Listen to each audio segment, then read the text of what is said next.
I got a question for you, and then I can give you some background context for more information. Can Kundalini process bring up stuff like old physical wounds, like physicality wise? It almost feels like it's real, if that makes sense, Mm, such as like panic attacks, body pain, chest pain, etc. yeah. Yeah. Okay. Did you want to share more for some I would love context? to, just for Yeah, context, I would love to hear your feedback.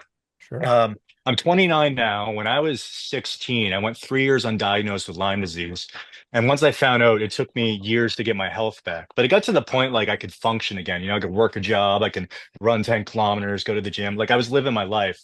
And at the early 20s, I started getting into spirituality. I started studying like spontaneous remissions, multiple personality disorders, how your own physiology, you could change your physiology in real time.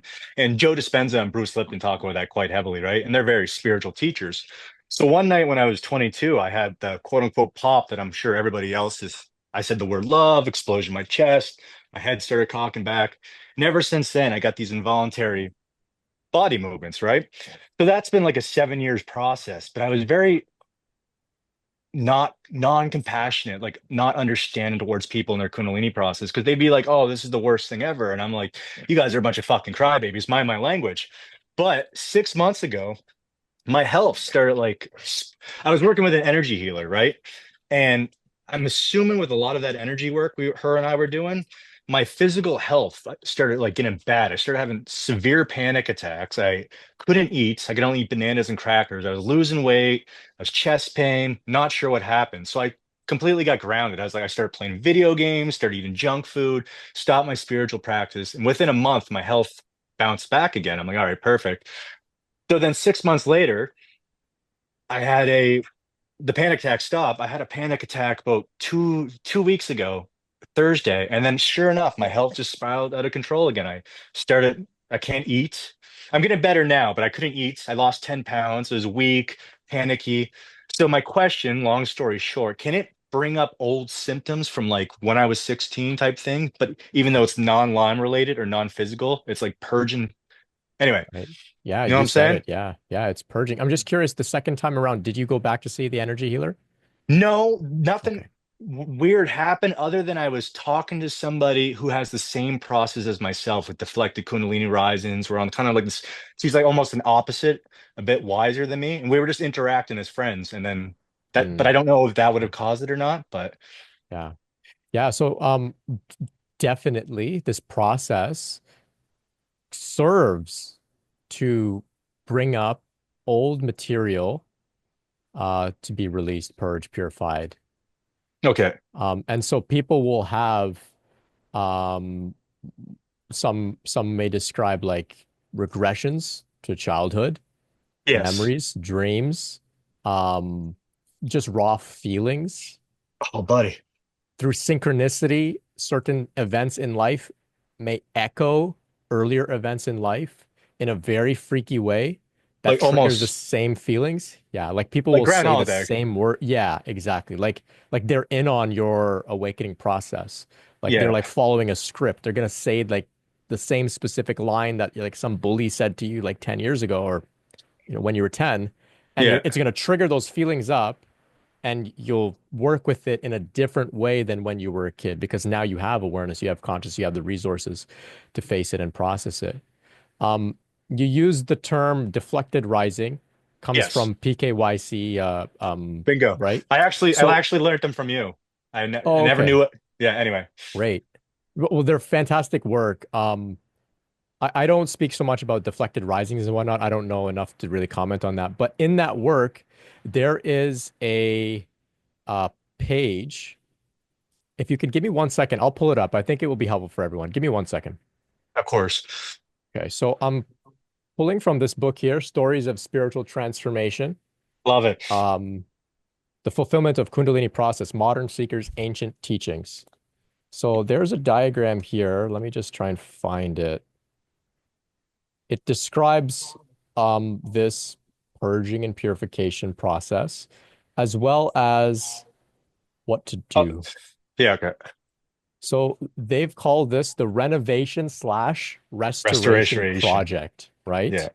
So I'll show the diagram here. I hope others can see. Maybe I can. spotlight myself here. Okay. So if you see this diagram here, you will observe, which hand is this on? Right, this is all backwards and stuff. Okay.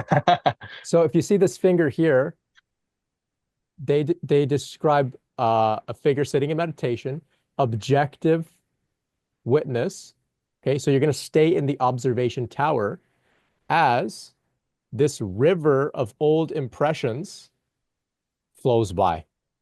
Okay, so you stay in the observation tower as a river of old impressions of toxic waste flows by and out into the ocean or whatever where it gets released.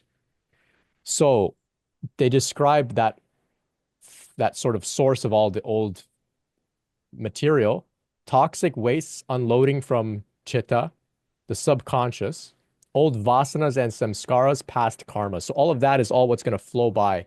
And our job is to sit in meditation or awareness and just witness it without Yes. getting in the river. And so they describe here, stay out of the river. Do not vent or act out. Do not identify with contents. Do not block. Do not escape, pretend, run away. Do not react or recycle it. Do not act on urges. Do not resist or dam it up. Do not stir it up. Do not push it. Do not judge or analyze. Do not be swept away by the current. Replace defenses with practice.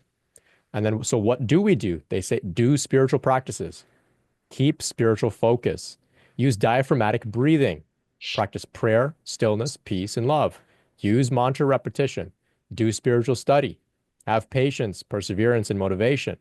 Do regular spiritual practice. Follow inner guidance, not lower mind. Live a healthy, virtuous, simple lifestyle. Rest, relax, walk. Eat properly.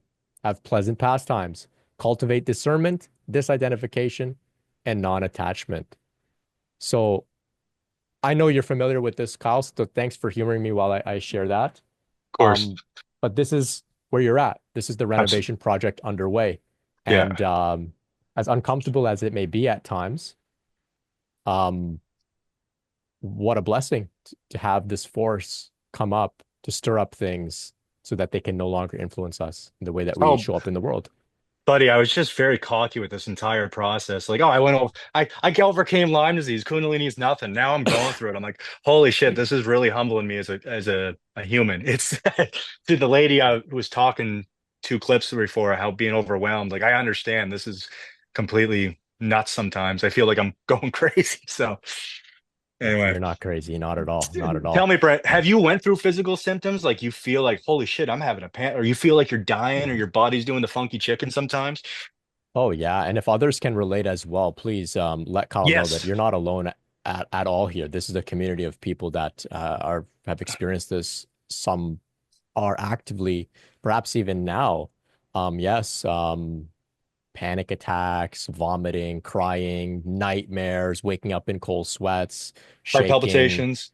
heart palpitations, all of these types of things are not uncommon with this process at all. But of course, Okay. I have to just put out a disclaimer here that yes, these things can also happen outside of Kundalini process as well. So if you feel like, get a checkup, okay, get And a checkup. that's the Yeah, thing. My heart was all weird, and I went through the ringer with the cardiac. They could yeah, find nothing wrong. they Like don't find anything. sometimes it's like vague T wave invariability, which means nothing, right? So it just feels so. Right. Anyway, Yeah. Yeah. Yeah.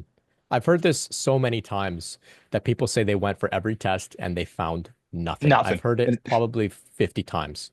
Or if they Um, do something, it's vague and not inconclusive, yeah. right? Yeah. Yeah. So combine that with your spiritual practices, the energetic phenomena you're describing. It Yeah. seems to me that this is a Kundalini awakening process, and you can follow the stuff that I just shared, and it will unfold. And the beauty of it is it's bittersweet. The bitterness is, yeah, we have to face all this stuff. The sweetness is on the other side of this, all the stuff we've been carrying will no longer influence us and we can live from a whole new place. That's the Yes. point. It's not just to victimize us. Yeah. And Galen was asking here in reference to that page I shared out of that book about the restoration and renovation project. What if you literally cannot access slash do the different spiritual practices anymore because you're so exhausted and sick of the process? Yeah. Colin shares your basic self-care, right? So this page, in my experience, going through my own renovation restoration project, it is a bit of an idealistic way of looking at it. There will be times where we have to get in that river of sludge and toxic stuff, and we identify with it. And because we don't have the energy to rest as awareness in the watchtower, and that's okay. It's part of the process. It's part of the process. Um, if you can even just drop one thing out of that list of things to do, even if it's just, they mentioned diaphragmatic breathing, prayer, eating well, eating properly, even just one thing, it goes a long way. Don't have to be hard on yourself if you're not nailing every last thing on that list, for example, even just one thing. And at times where even if you can't even do the one thing, it's okay. It's okay. This process is going to unfold in the way that it does.